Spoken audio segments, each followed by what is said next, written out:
नमस्कार, मेरा नाम है सतसिंह। हरियाणा फाइल्स में आपका फिर स्वागत है। अब तक हम हरियाणा की 8 लोकसभाओं की कुंडली स्कैन कर चुके हैं और आज हम बात करेंगे फरीदाबाद हाई प्रोफाइल लोकसभा की।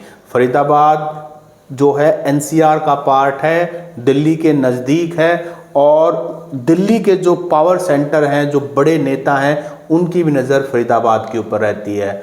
और अगर हम थोड़ा सा इसकी बैकग्राउंड के बारे में बात करें, 1976 में ये पहली बार बनी और इसमें पहला चुनाव जो होता है वो 1977 के अंदर होता है, जिसके अंदर धर्मवीर वशिष्ठ पहली बार यहाँ से जनता पार्टी के सांसद बनते हैं। फिर 1980 में तायाब हुसैन इंडियन नेशनल कांग्रेस के सांसद बनते हैं। 84 में चौधरी रहीम खान कांग्रेस के, 88 खुर्शीद अहमद लोकदल के, 1989 भजनलाल इंडियन नेशनल कांग्रेस, 91 अवतार सिंह भड़ाना कांग्रेस, 96, 98 और 99 में रामचंद्र बैंदा भारतीय जनता पार्टी।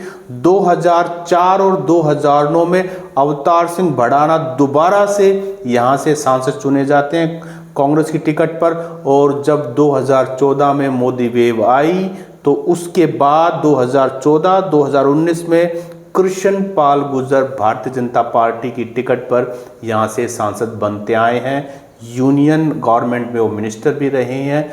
तो ये लगातार जो है, जो अभी तक पिछले 2 टर्म जो है वो भारतीय जनता पार्टी के पास फरीदाबाद लोकसभा रही है। फरीदाबाद लोकसभा की बात करें तो पलवल और फरीदाबाद से मिल करके जो 9 असेंबली सेगमेंट हैं उनसे फरीदाबाद लोकसभा बनी है, जिसमें 3 पलवल की हैं और बाकी जो 6 जो असेंबली कॉन्स्टिट्यूंसी वो फरीदाबाद डिस्ट्रिक्ट की हैं।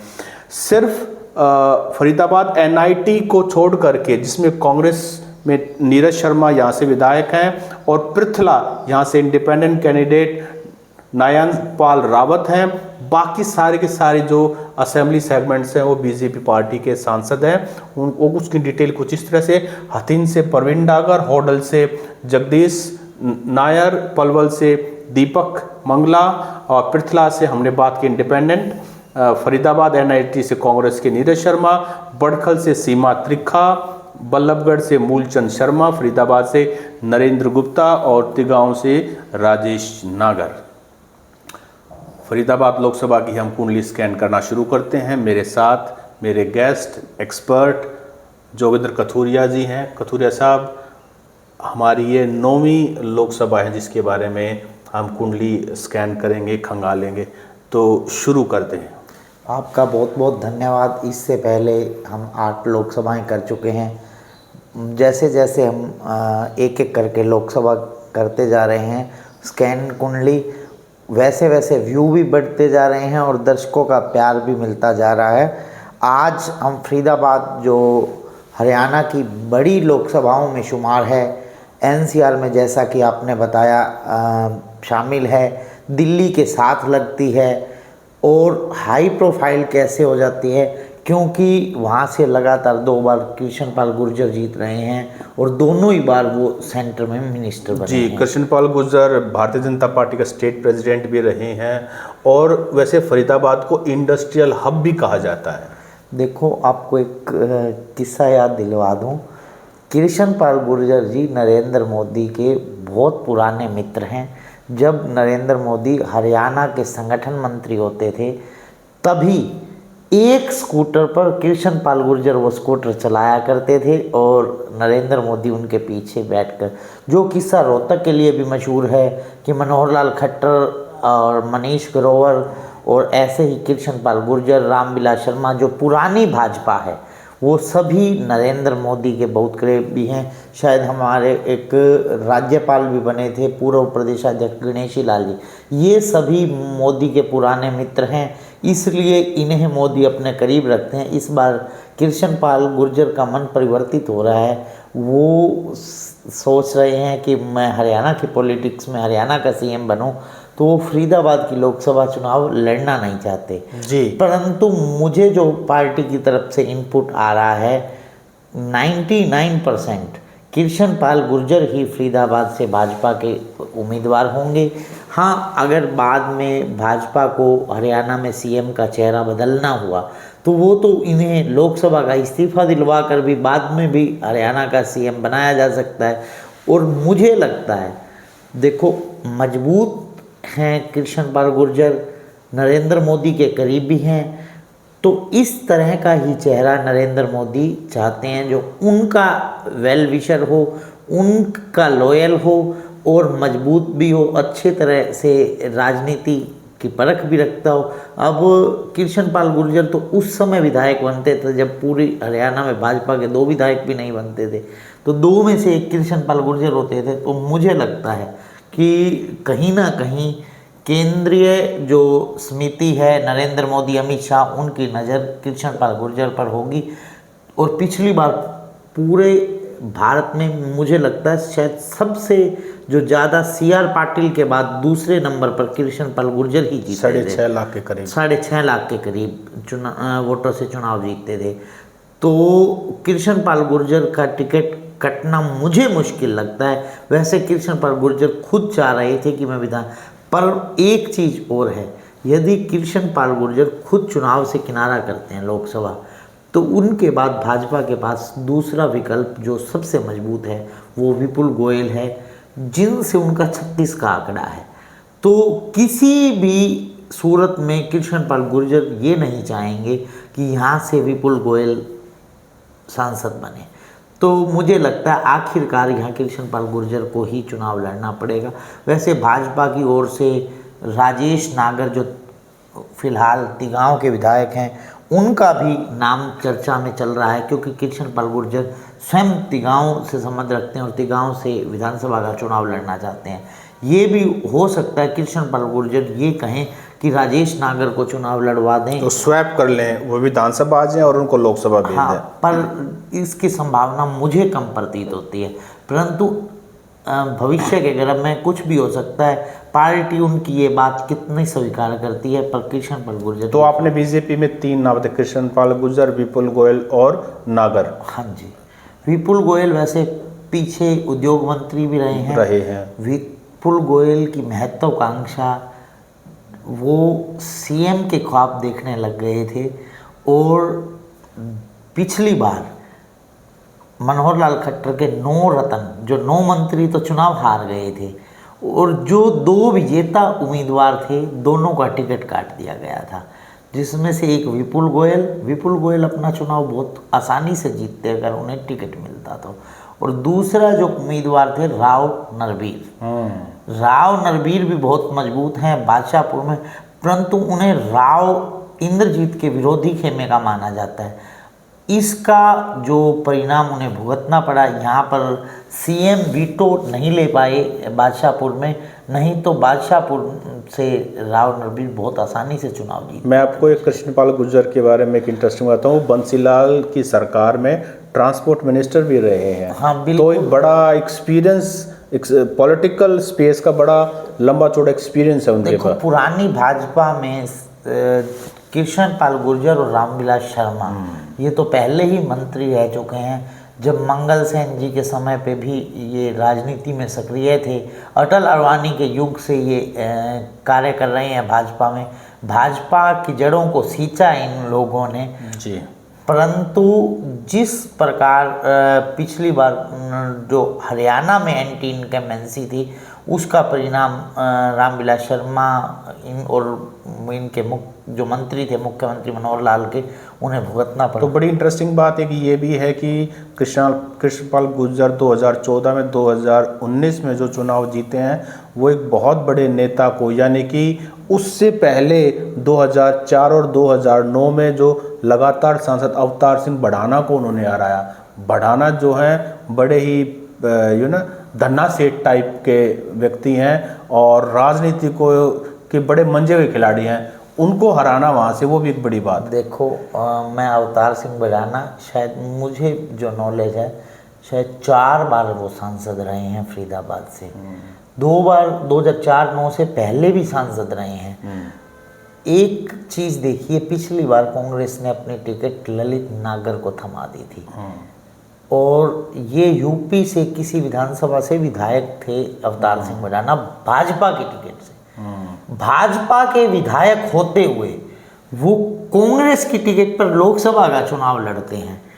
क्या भाजपा में इस प्रकार की बात संभव है? उन्होंने विधानसभा से इस्तीफा नहीं दिया और कांग्रेस की टिकट पर लोकसभा का चुनाव अपने एक डेडिकेटेड कार्यकर्ता को छोड़कर दूसरी पार्टी के विधायक को बिना इस्तीफा दिलवाए, कितनी बड़ी गलती यहाँ कांग्रेस ने कर दी। तो ये मैं कह रहा हूं, बढ़ाना जो है वो बड़े मनी बैग्स हैं, तो वो बड़े मंजे हुए खिलाड़ी हैं, उनके हर पार्टी में उनके बंदे हैं, अपने सेट बंदे हैं। अच्छा, कांग्रेस से कौन कौन दावेदार हो सकते हैं फरीदाबाद? कांग्रेस से आज भी ललित नागर का नाम बहुत मजबूती से आगे चल रहा है। देखो, गुर्जर बाहुल्य लोकसभा है, गुर्जर कम्युनिटी के बहुत अच्छा खासा वोट बैंक है। अभी मैं जातिगत आंकड़ों पर आऊँगा, उससे पहले 3 नाम गुर्जर कम्युनिटी से जो चल रहे हैं, क्योंकि जब तक कांग्रेस भाजपा के वोट बैंक में सेंध नहीं लगाएगी तब तक यहाँ पार पाना बहुत कठिन बात है। एक गुर्जर नेता पहले विधायक रहे हैं कई बार, महेंद्र प्रताप, उनका भी नाम चल रहा है, पर महेंद्र प्रताप दोनों हाथों में लड्डू रखे हुए हैं। वो खुद भी चुनाव लड़ना चाहते हैं, खुद अपने बेटे को भी प्रमोट कर रहे हैं, विजय प्रताप को।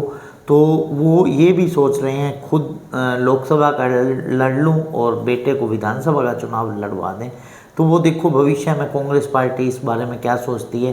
परंतु मैंने अभी तक तीनों ही गुर्जर नेताओं के नाम बताए हैं, महेंद्र प्रताप, विजय प्रताप और ललित नागर।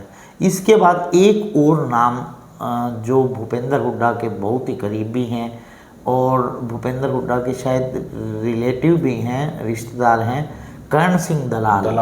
पहले पलवल से विधायक भी रहे हैं, पिछला चुनाव तो हार गए थे, परंतु मजबूत नेता हैं और वहाँ पहले भी जाट सांसद बनता रहा है भाजपा के टिकट पर। रामचंद्र बेंदा शायद 2 बार सांसद रहे हैं पहले, वो भी जाट कम्युनिटी से बिलोंग करते थे, तो इसलिए कर्ण सिंह दलाल वहाँ पर टिकट लेना चाह रहे हैं।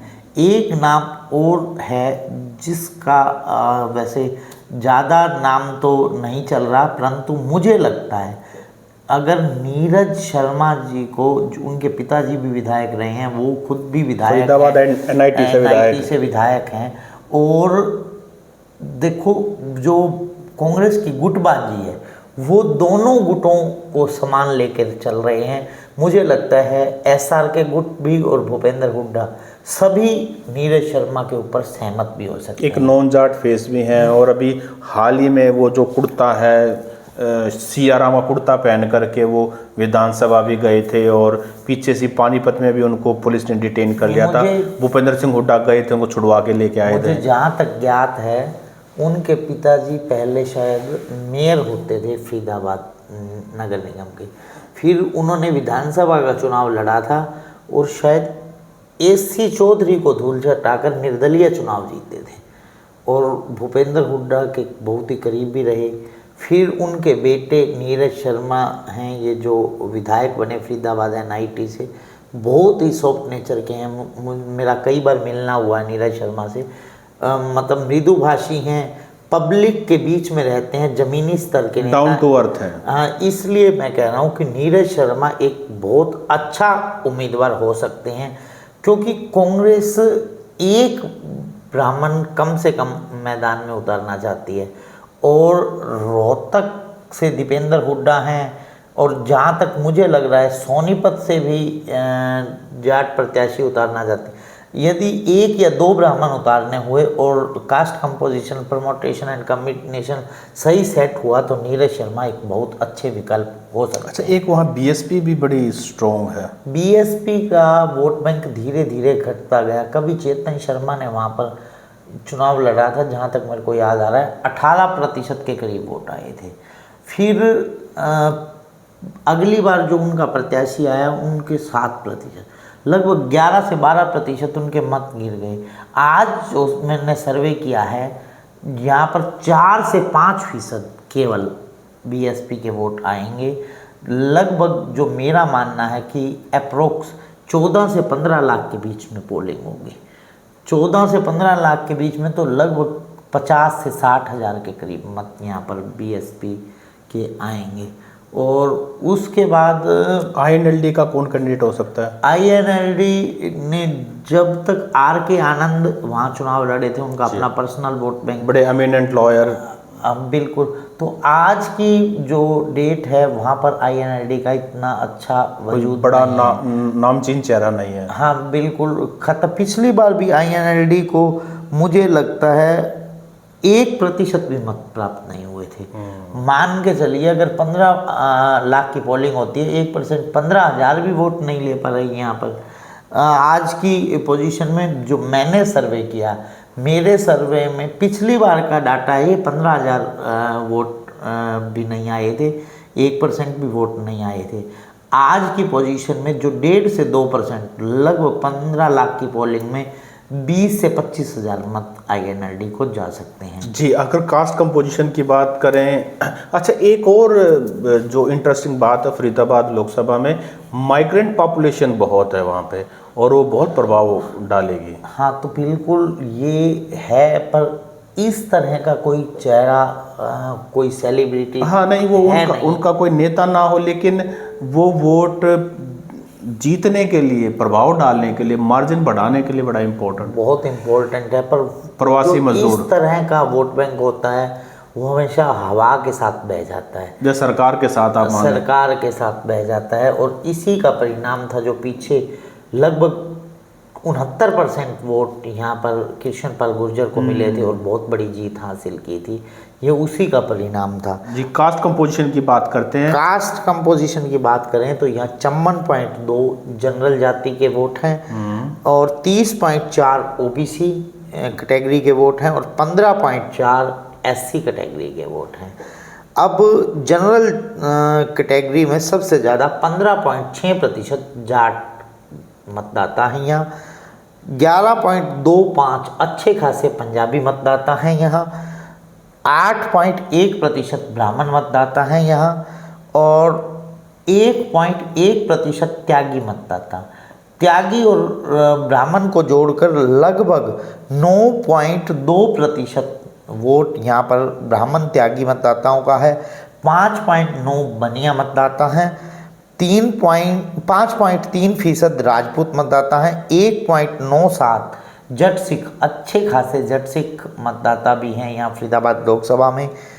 उसके बाद 4.7% तो यहाँ मुस्लिम मतदाता हैं और 5.8 मेव मतदाता हैं, क्योंकि मुस्लिम को तो जनरल में काउंट किया जाता है और जो मेव है उनको OBC में काउंट किया जाता है, इसलिए मैंने ये अलग अलग करके बताया है।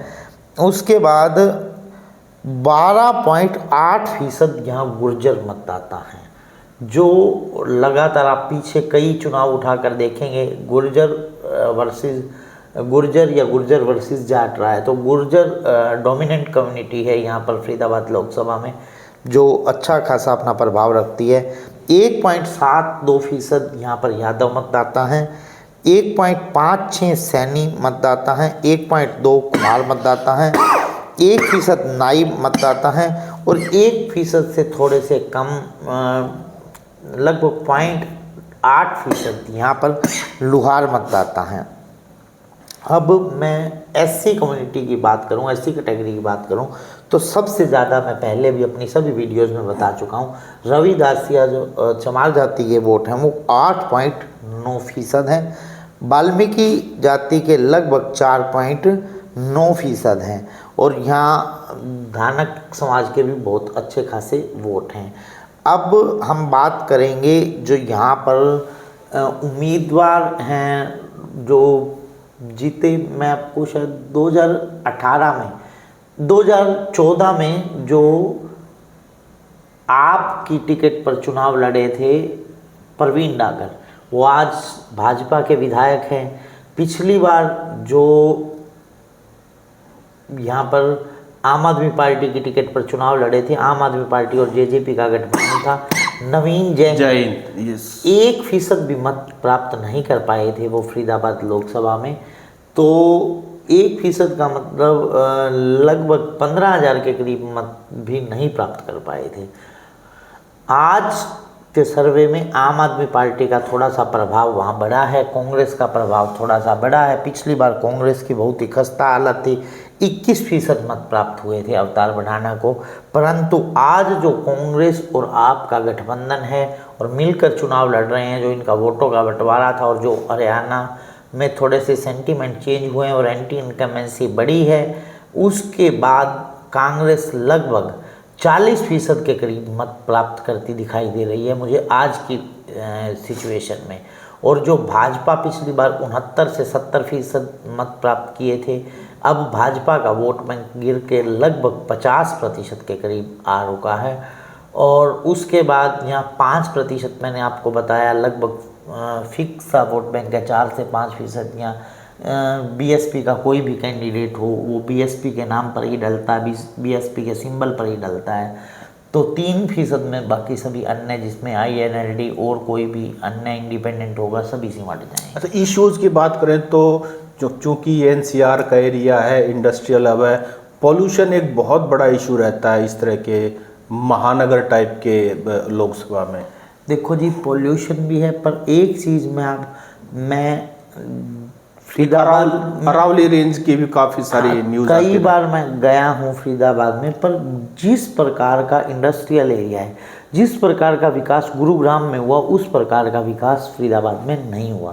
फरीदाबाद तो मैं एक बात बताता हूँ, रोहतक से भी पिछड़ा प्रतीत होता है। रोहतक में बहुत विकास हुआ, परंतु फरीदाबाद में जिस प्रकार का इंडस्ट्रियल एरिया, वहाँ तो बहुत पुरानी फैक्ट्रीज हैं, बहुत पुराना इंडस्ट्रियल हब है फरीदाबाद, परंतु उस स्पीड से विकास नहीं हो पाया। अच्छा खासा रिवेन्यू जनरेट होता था फरीदाबाद में, परंतु फिर भी फरीदाबाद का उस स्पीड में विकास नहीं हो पाया।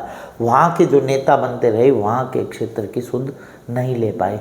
और फरीदाबाद में एक सेंटीमेंट चेंज होने का मुख्य कारण ये भी है कि जो आजकल जो कांग्रेस के अध्यक्ष हैं, वो फरीदाबाद लोकसभा के अंतर्गत ही आते हैं, शायद होडल उनकी विधानसभा है, और उनका आसपास के क्षेत्र में प्रभाव है। पुराने उनके पिताजी भी विधायक रहे हैं, वो भी इससे पहले विधायक रहे हैं, तो उनका अपना एक क्षेत्र में प्रभाव है और अपनी जाति में प्रभाव है। उसी के कारण यहाँ पर कांग्रेस को अच्छा खासा गेन हो रहा है और यहाँ भाजपा को अच्छा। माइग्रेंट पॉपुलेशन कितनी है वहाँ पर, जो प्रवासी मजदूर हैं, क्योंकि वोटर्स तो वो भी हैं, काफ़ी लंबे समय से रह रहे हैं, ऐसा कोई आंकड़ा है हमारे पास प्रवासी मजदूर? देखो, आज की डेट में तो मैंने उनका आंकड़ा तैयार, अगर अगली वीडियो में तो मैं पूरा एग्जैक्ट डाटा तैयार करके लेके आऊँगा प्रवासी मजदूर कितने हैं। आज की डेट में मैंने उसका कोई डाटा तैयार नहीं कर रखा जी। तो मोदी का जो मैजिक रहेगा वो, क्योंकि दिल्ली के नज़दीक है, अर्बन लोकसभा है, तो कितना प्रभाव रहेगा? देखो, मैं आपको एक बताता हूँ, मोदी का प्रभाव तो है। जो आज भारत में चुनाव लड़ा जा रहा है भाजपा की ओर से, वो किसी भी अपने फेस को और किसी फेस को आगे करके नहीं लड़ा जाता। यहाँ मोदी के ही नाम पर सभी चुनाव लड़े जाते हैं। जीत भी हार मोदी की है और हार भी मोदी की है, परंतु भाजपा इस किनारे इससे कन्नी काटती है। जब कहीं हार हो जाती है तो वहाँ स्थानीय मुद्दों को आगे ले आती है, और जब जीत होती है तो नरेंद्र मोदी हाँ, ये तो स्ट्रेटजी है, भाजपा की बहुत अच्छी स्ट्रेटजी है ये। जी जी जी। तो ये हमने बातचीत की फरीदाबाद लोकसभा कॉन्स्टिट्यूंसी की, और जो हमारी सीरीज चल रही है उसमें ये 9वीं लोकसभा थी हरियाणा की। अब इसके बाद एक ही लोकसभा बच जाएगी करनाल, जो कि हम इसके बाद उसको कवर करेंगे। अच्छा, एक और मैं अपने ऑडियंस से कहना चाहता हूँ कि हम कोशिश करते हैं कि हर आंकड़ा, हर बात बड़े तथ्य के साथ रखें, लेकिन कई बार कोई त्रुटि रह जाती है, कई बार एडिटिंग में, क्योंकि बड़ा रात को देर तक जागते जागते करना पड़ता है, और हमारे एडिटर भी अभी कुछ नए लड़के भी हैं, तो त्रुटि रह जाती है।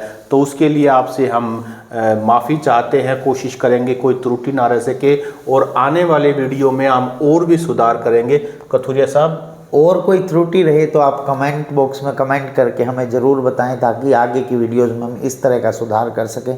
बहुत बहुत धन्यवाद। नमस्कार।